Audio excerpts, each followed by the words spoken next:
Hola, hola. Hoy me estreno en este canal porque quiero intentar aportar mi granito de arena al contenido cultural que hay en redes, ya que creo que además de disfrutar del contenido de entretenimiento, también es interesante adquirir conocimientos, aprender a reflexionar un poquito, a tener espíritu crítico y ejercitar un poquito el coco, en definitiva. Voy a empezar por un libro que creo que no es demasiado conocido a nivel general, que compré el año pasado por casualidad y he leído recientemente. Me llamó poderosamente la atención que, a pesar de haber sido escrito en el siglo XVII, todo lo que dice sigue vigente ahora mismo, en plena actualidad. Aunque por otro lado, lo mismo me pasó al leer, por ejemplo, Guerra y Paz de Tolstoy, que también fue escrito hace mucho tiempo, a finales del siglo XVIII, y es que parece que la condición humana no varía demasiado a lo largo de los siglos. Pero vamos al lío, que me voy por las ramas. El libro en cuestión se llama El arte de la prudencia, de Baltasar Gracián. Este buen señor era un monje jesuita que escribió toda su obra durante el barroco español, a mediados del siglo XVII. Era muy prestigioso debido a su erudición, con obras que rayan en la filosofía, pero al final de su vida cayó en desgracia, ya que se negó a someter a la aprobación de la Iglesia a su obra principal, el Criticón. Y claro, no someterse a los dictados de la Iglesia en esa época como que era un poquito chungo. En general es un autor que con sus obras pretende ayudar a mejorar la calidad del género humano, como si esto fuese tarea fácil, ¿sabes? Expresando sus ideas mediante aforismos o pequeños párrafos mediante los cuales pretende adoctrinar a quien los lea para mejorar su forma de actuar en la vida. También da consejos y hace apuntes sobre cosas como la condición humana, tipos de actitudes que se pueden encontrar en otras personas, cómo manejarse en este mundo que él considera hostil, etc. Cabe destacar que es un autor de corte pesimista y tal vez por eso intente contribuir a la mejora de la humanidad en la medida de lo posible. Algunos de los aforismos son un poco extraños o resultan complicados de entender, ya que en ocasiones escribe de una forma un tanto críptica, pero os voy a comentar algunos de los 300 que más me han llamado la atención, agrupados en bloques, siempre bajo mi interpretación personal y ligándolos con los tiempos modernos donde me ha parecido pertinente. En el primer bloque nos habla de las características que debemos tener o las actitudes que es deseable que adoptemos en la vida. En primer lugar, nos insta a ser personas resolutivas, que no se quedan paralizadas ante cualquier mínimo inconveniente, sino que buscan soluciones a los problemas. También nos hace referencia al consejo de Aristóteles de aplicar la moderación en todo lo que se hace, aquello de que en el medio está la virtud. Nos dice que en la vida cuando nos va bien hay que guardar para cuando nos vaya mal, un poco como en el cuento de la cigarra y la hormiga. Es decir, nos combina ser personas previsoras que piensan en el futuro también y no solamente en el presente, para no vernos en apuros en caso de que en el futuro nos surja un problema. Por otro lado, nos recomienda que nosotros no hablemos nunca de nosotros mismos, ni mal ni bien. Y nosotros especialmente no debemos poner en valor nuestros méritos, sino que deben ser los demás los que se den cuenta de ellos. Sin embargo, nosotros sí que debemos conocer nuestro defecto principal para poder ponerle remedio en la medida de lo posible. Porque sí, amigos, todos tenemos defectos y cositas que debemos ir mejorando en la vida. Por último, en este bloque nos comenta que no debemos actuar movidos por las pasiones en lugar de desde la razón, porque de ese modo se cometerían errores graves, ya que de hecho ve mejor las cosas alguien desde fuera que el que está metido en una situación particular, ya que no le va nada en ello y puede tener juicios más objetivos. Por lo tanto, recomienda moderar los sentimientos que se albergan en un momento determinado y así poder actuar desde la razón y poder tomar mejores decisiones. Pasamos ahora al segundo bloque, en el que nos habla sobre las reacciones que debemos tener ante los acontecimientos que nos van sucediendo en la vida. En primer lugar, nos anima a no ser personas de ánimo inestable, cuyo humor cambia con lo bueno o lo malo que le va sucediendo en la vida, sino que debemos tener una cierta contención en nuestras reacciones ante las cosas que nos vayan ocurriendo. Es decir, tenemos que saber tomarnos las cosas que nos vayan sucediendo, ya que todas tienen su lado bueno y su lado malo, y debemos saber quedarnos con lo bueno en cada momento. También nos habla de que hay días en los que por más que nos empeñemos en que las cosas salgan bien, todo se tuerce, cosa que creo que todos hemos vivido, ¿verdad? Y sin embargo, otros días, sin el más mínimo esfuerzo, todo nos sale rodado. Y es que en la vida no todo es felicidad ni todo es adversidad, sino que se van alternando y hay que saber lidiar con ello, no queda otra. Hay que tener claro que en la vida no puede salirnos todo bien, sino que a veces saldrá bien, a veces regular y a veces mal, y tampoco se puede contentar a todo el mundo. Es decir, nunca llueve a gusto de todos, ni nadie le va a gustar nunca a todo el mundo. Por otro lado, nos insta a no crearnos unas expectativas demasiado elevadas sobre nada, ya que es complicado quedar contento con el resultado de algo si llegamos con unas expectativas demasiado altas que luego pueden no concordar con la realidad. Por último, nos aconseja también ser realistas en cuanto al propio valor y a lo que nos va a suceder, y no pecar de creer que somos más de lo que somos, ya que luego nos podemos llevar un buen palo con la realidad. Es decir, hay que ser consciente de tus capacidades, pero también de tus limitaciones. Pasamos ahora al tercer bloque, en el que nos habla de algo que está de rabiosa actualidad, como son los haters. Y es que parece ser que en aquella época ya existían, que se ve que son atemporales los colegas. Con respecto a esto, nos comenta el hecho de que hay quienes a todo y a todos le encuentran pega, ya sea por lo que hacen o por lo que no hacen o por lo que sea. Y nos indica que esto es demostrativo de tener un ánimo vil. Vamos, lo que vienen siendo los haters de manual, siempre dispuestos a machacar a alguien. En contraposición a esto, nos comenta que hay que siempre quedarse con lo bueno de todas las cosas y como hay quien entre mil perfecciones encuentran siempre un defecto y se ensañan con ello, y quien, por el contrario, de algo más imperfecto encuentran siempre algo valioso y bueno. Pasamos al siguiente bloque en el que nos cuenta su visión sobre la amistad. En primer lugar, nos indica lo importante que es tener buenos amigos en la vida.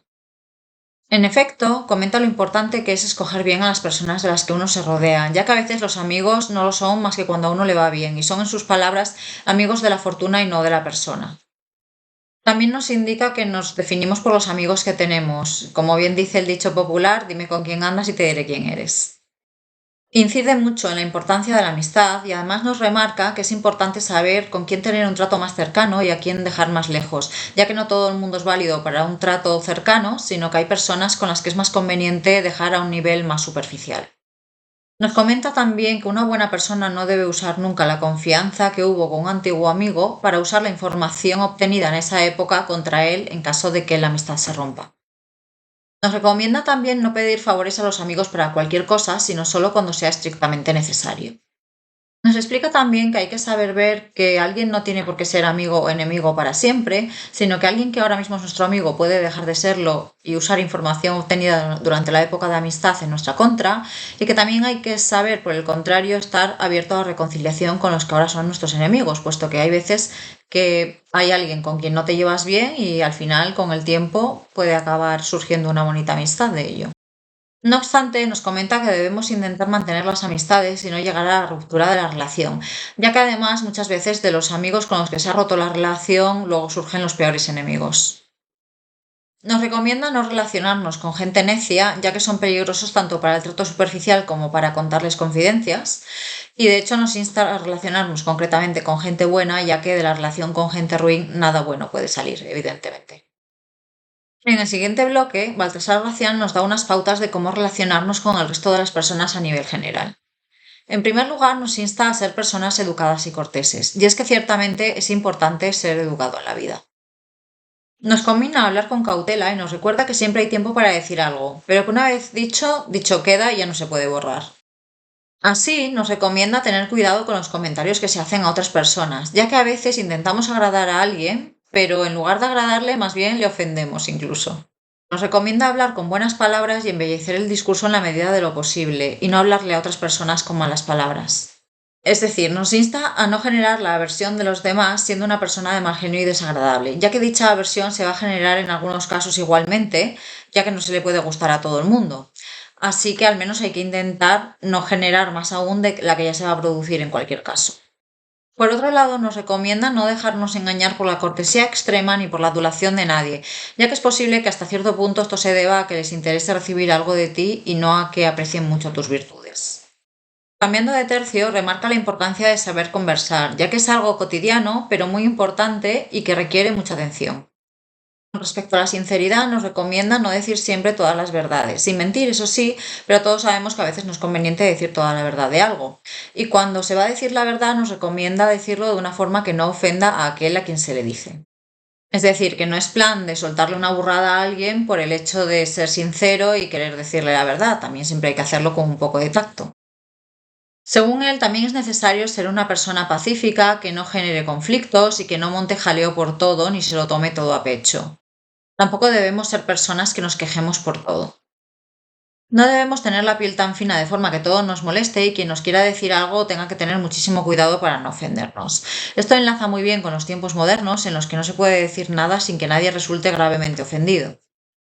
En otro orden de cosas, nos comenta que no se debe querer todo para uno mismo ni que la otra parte siempre ceda, sino que siempre hay que encontrar un punto intermedio en cualquier negociación para que todas las partes queden contentas. Esto es válido en cualquier tipo de relación, ya sea personal o profesional. También nos dice que a veces hay que saber decir que no a ciertas peticiones y que esto es tan importante como saber conceder lo que nos piden en otras ocasiones. Es decir, que a veces ante el vicio de pedir está la virtud de no dar. Por último, recomienda no entrometerse donde a uno no le llaman para no ser desairado, quererse a uno mismo para que le quieran los demás, lo que viene siendo el amor propio, vaya, ir a donde seas llamado o enviado para ser bien recibido, pero no a donde no lo seas, etcétera. Es decir, recomienda no forzar las cosas para no recibir un desaire o un desprecio que sería muy desagradable recibir. Usamos ya el siguiente bloque, que es muy cortito y en el que nos habla de la humildad. En él nos recomienda que no seamos personas inaccesibles, que creemos que no necesitamos consejo de nadie, ya que todos algunas veces necesitamos ayuda de otras personas en cosas que nosotros no podemos hacer solos. Es que hay que o bien aprender para saber de verdad o bien escuchar a quien sí sabe, ya que hay quien se las da de que sabe de algo de lo que realmente no tiene ni idea y si su actitud fuese otra, seguramente acabarían teniendo los conocimientos que presumen tener. Por último, voy a comentar unos cuantos aforismos que no he podido englobar en ninguno de los bloques anteriores y que por lo tanto los he dejado para el final en un bloque mixto. En primer lugar, comenta que hay personas que tienen excelentes cualidades, pero que no les va bien y no tienen éxito porque no están en el momento o lugar adecuados. Por lo tanto, hay que saber ver dónde y cómo a uno le puede ir mejor, ya que hay personas a las que les va mejor en un país que en otro, o en un empleo que en otro, aun con los mismos méritos. Como consecuencia de lo anterior, a veces hay que saber irse a otro sitio donde a uno le puedan valorar más, en lugar de quedarse en ese mismo lugar donde claramente no lo están haciendo. Por otro lado, habla de cómo es más importante el interior que el exterior y no quedarse en la superficialidad de aparentar mucho sin que luego haya mucho más de lo que se ve a simple vista. Por ejemplo, un edificio que por fuera tenga una fachada espectacular y por dentro sea una choza. También como quien solo aparenta puede engañar fácilmente a alguien que se queda en la superficie de lo que ve, pero no a quien tiene una mirada más profunda y sabe que si rascas un poco más, ahí no hay nada de valor. Sin embargo, nos dice también que muchas veces las apariencias son las que rigen todo y que muchas personas efectivamente juzgan por lo que se ve solamente, sin pararse a mirar qué hay detrás de esa apariencia. Esto nos lleva a que no solo hay que hacer las cosas, sino que también hay que hacer ver lo que se ha hecho, ya que por desgracia muchas veces lo que no se ve es como si no existiese. Es decir, es necesario saber venderse, ya que no todo el mundo va a profundizar lo necesario para saber ver lo bueno que hay en ti, sino que hay que hacerlo ver claramente. En cuanto a los fallos, no pasa nada por cometer algún pequeño error algunas veces. No hay que obsesionarse con la perfección absoluta, ya que esto nos convertiría en una persona que lo condena todo y no tolera el más mínimo fallo. Y esto está claro que no es muy deseable ni para uno mismo, que viviría en una amargura perpetua, ni para los que nos rodean. Sin embargo, en algunos contextos hay que tener cuidado y estar atento de no cometer el más mínimo fallo, ya que entonces te van a señalar ese fallo y se van a olvidar de todos los aciertos anteriores. Es decir, haz mil y no hagas una, y es como si no hubieses hecho ninguna, que creo que esto nos habrá pasado a más de uno en alguna ocasión. Nos cuenta también cómo hay gustos para todo y que lo que a unos les gusta, a otros les disgusta. De forma que porque alguien ataque algo nuestro no quiere decir que ese algo sea malo, ya que a otros les gustará. Pero también que porque alguien halague algo que hayamos hecho, no quiere decir que vayamos a estar exentos de recibir críticas por parte de otras personas. También comenta que la mitad del mundo se ríe de la otra mitad y que todos son igualmente necios por ello. Esto enlaza con la gran cantidad de polarización que hay en los tiempos actuales, con bandos diferenciados que atacan a unos y defienden a los otros. Diferentes ámbitos y sobre todo en redes sociales. Y esto ayuda a entender que esto ha pasado siempre y que no hay que tomarse demasiado en serio ni la adoración de los unos ni el hate de los otros, sino que quizá lo que hay que hacer es tener en cuenta la opinión de alguien que sea un referente en la materia y no dejarse abrumar ni en un sentido ni en el otro por gente random que seguramente habla por hablar. De hecho, se debe considerar como algo positivo ser el objetivo de las críticas de algunas personas, especialmente de aquellas de las que la gente de bien tiene mal concepto, ya que si le gustas a todo el mundo es que hay algo que no estás haciendo bien. Por otro lado, nos comenta cómo parece que es cosa de otro tiempo el que alguien sea una persona de palabra, y cómo parece que lo corriente es que alguien sea malo y lo raro es que alguien sea considerado virtuoso. Como vemos, en todas las épocas se tienen pensamientos similares de que antes las personas eran de otra manera y ahora todo es peor, la sociedad está en decadencia, etc. Esto ya ocurría hasta en la antigua Roma. Nos explica también que es importante saber diferenciar a quien es de buenas palabras y a quien es de buenas obras, y que malo es no tener palabras buenas, pero peor aún es ser de malas obras. Por tanto, nos combina a decir cosas buenas y a actuar de forma honorable, dando más importancia a lo último, dado que lo dicho pasa, pero lo hecho permanece. En otro orden de cosas, nos recomienda no idolatrar a nadie, ya que puede ser que al tratar a esa persona de cerca no sea tan ideal como parece de lejos. No conozcas a tus héroes, que se suele decir. Sin embargo, nos insta a saber valorar lo que de bueno tienen que ofrecer los demás o lo que podemos aprender de ellos, ya que de todos se puede aprender algo. Nos Recomienda que abordemos las cosas fáciles como si fuesen difíciles para no pecar de confiados, pero sin embargo abordar las cosas difíciles como si fuesen fáciles, para no pensar que no podemos conseguirlas cuando a lo mejor con el esfuerzo adecuado sí que podemos lograr nuestro empeño. También nos comenta que se suele envidiar lo ajeno porque siempre se piensa que los demás están mejor que uno mismo, sobre todo en esta era de Instagram, ¿verdad? Con tanto postureo en el que parece que todo el mundo tiene una vida fantástica y maravillosa menos tú que estás aburrida en tu sofá, y que también que cualquier tiempo pasado fue mejor. Nos insta también a no quedarnos con la primera impresión de alguien ni con la primera versión de algo, ya que, especialmente cuando hay un conflicto, hay que escuchar a todas las partes implicadas para poder sacar tus propias conclusiones a partir de toda la información que puedas recibir sobre ello. Recomienda también que no se den explicaciones sobre algo si no se ha hecho nada malo, ya que si te excusas sin que nadie te lo pida, en realidad te estás autoacusando. Excusatio non petita, accusatio manifesta. Por otro lado, nos aconseja que nos dediquemos primero a nuestras obligaciones y después el tiempo restante ya lo dediquemos al ocio. También que no pretendamos recibir antes de habérnoslo ganado. Cultura del esfuerzo en estado puro, vaya. Añade asimismo que para poder estimar las cosas tiene que haber costado conseguirlas. Nos habla también de la importancia de saber rectificar si nos hemos equivocado en algo y no empeñarnos en seguir errando y seguir yendo por un camino que claramente está equivocado. También nos comenta que hay veces en las que por mucho que uno haga las cosas muy bien y espere recibir un premio a cambio, lo que recibe por alguna extraña razón es lo contrario. Encima a veces recibes una patada. Pues sí, señores, esto a veces por desgracia ocurre. Para finalizar, hace la reflexión de que para las grandes personas resulta más satisfactorio hacer el bien que recibirlo. Y por tanto, nos insta a ser virtuosos y nos dice que la capacidad y la grandeza de una persona se deben medir por su virtud y no por su fortuna, ya que la virtud hace a uno en vida ser amable y después memorable. Creo que este es un final fantástico para una serie de consejos y recomendaciones que, como comentaba al principio, están tan vigentes ahora, si no más, como en el momento en el que fueron escritos. Si te ha gustado el vídeo y quieres que siga haciendo contenido de este estilo, ya sabes, dale al botoncito de like y suscríbete. Nos vemos en la próxima entrega. ¡Chao!